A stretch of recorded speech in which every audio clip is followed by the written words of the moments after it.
Assalamualaikum warahmatullahi wabarakatuh. Kami dari kelompok 4. Di sini kami akan membahas tentang merencanakan materi dan sumber belajar dalam pembelajaran bahasa dan sastra Indonesia. Baiklah, sebelum masuk pada materi, di sini saya akan memperkenalkan anggota kelompok kami. Yang pertama, Dian Kartika, yaitu saya sendiri sebagai moderator. Yang kedua, Francis Karman. Yang ketiga, Margareta Mesin. Dan yang keempat, Victoria Selvi. Baiklah, A. Pengertian materi pembelajaran, sumber pembelajaran, dan media pembelajaran. Sumber belajar adalah semua sumber, baik berupa data, orang, dan wujud tertentu, yang digunakan oleh peserta didik dalam belajar, baik secara terpisah maupun secara terkombinasi, sehingga mempermudah peserta didik dalam mencapai tujuan belajar ataupun kompetensi tertentu. Sedangkan media adalah alat bantu yang dapat berupa apa saja yang memiliki potensi-potensi yang unik, yang dapat membantu dan mempermudah siswa dalam hal pendidikan. Untuk menjadikan kegiatan pembelajaran berjalan dengan baik dan lebih efektif, sebuah materi juga diperlukan dalam proses pembelajaran. Baiklah, yang kedua itu ada manfaat perencanaan materi media pembelajaran. Pemanfaatan media yang relevan di dalam kelas dapat mengoptimalkan proses pembelajaran. Bagi guru, media pembelajaran membantu mengkonkretkan konsep atau gagasan dan membantu memotivasi peserta didik dengan aktif. Manfaat media yang lebih rinci oleh Kem dan Dayton dalam Isyan Rashid Karo-Karo S dan Rohani tahun 2018 halaman 94 mengidentifikasi beberapa manfaat media pembelajaran. Yang pertama itu penyampaian materi pembelajaran dapat diseragamkan. Yang kedua itu proses pembelajaran menjadi lebih jelas dan menarik. Yang ketiga, proses pembelajaran menjadi lebih interaktif.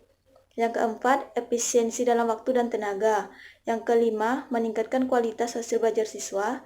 Yang keenam, media memungkinkan proses belajar dapat dilakukan di mana saja dan kapan saja. Yang ketujuh, media dapat menumbuhkan sikap positif siswa terhadap materi dan proses belajar. Dan terakhir, merubah peran guru ke arah yang lebih positif dan produktif. Baiklah, selanjutnya akan dijelaskan oleh teman saya, yaitu Francis Karman. Salam sejahtera untuk kita semua. Saya Francis Karman akan melanjutkan materi dari teman saya, yaitu tentang prinsip pengembangan materi pembelajaran. Seorang guru harus memberikan materi pembelajaran kepada siswanya, yaitu mulai dari hal yang lebih mudah untuk memahami hal yang tersulit, dari yang konkret untuk memahami hal yang abstrak. Siswa akan lebih mudah memahami sesuatu konsep tertentu apabila penjelasan dimulai dari hal yang mudah atau sesuatu yang konkret, sesuatu yang nyata di lingkungan mereka. Di sini maksudnya seorang guru harus memberikan materi yang termudah, misalnya dalam pelajaran matematika. Siswa akan lebih mudah apabila seorang guru memberikan rumus dulu kepada siswanya, sehingga siswanya tersebut akan lebih mudah dalam menjawab soal-soal yang berikutnya yang bisa dikatakan lebih sulit, karena mereka sudah mengetahui dan sudah menghafal rumus-rumus yang sudah diberikan oleh guru tersebut. Selanjutnya yaitu adalah pengulangan akan memperkuat pemahaman dalam pembelajaran. Ya, maksudnya di sini adalah seorang siswa harus mengulangi pelajaran yang sudah dipelajari, harus membaca ulang materi-materi yang sudah diberikan sebelumnya. Pengulangan sangat diperlukan agar siswa merencanakan pembelajaran lebih memahami suatu konsep.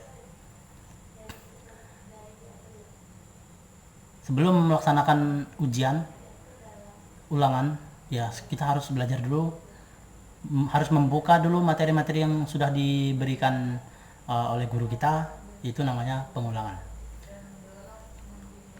Selanjutnya, umpan balik positif akan memberikan penguatan terhadap pemahaman siswa.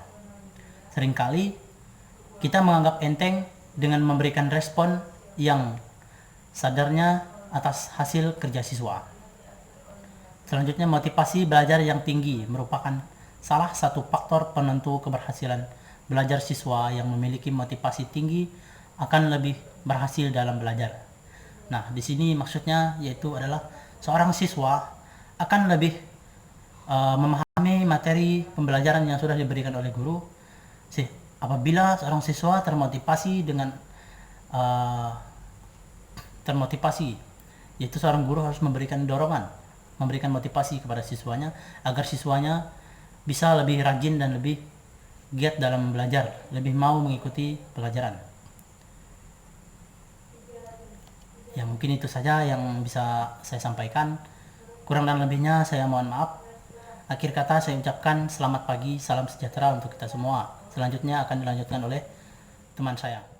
Saya akan melanjutkan dari rekan saya. Di sini saya akan menjelaskan bagian D, yaitu jenis bahan atau sumber pembelajaran. Bahan ajar didefinisikan sebagai segala bentuk bahan, baik tertulis maupun tidak tertulis, yang digunakan untuk membantu guru atau instruktur dalam melaksanakan proses pembelajaran dan menjadi bahan untuk dipelajari oleh peserta didik dalam rangka mencapai standar kompetensi yang telah ditentukan.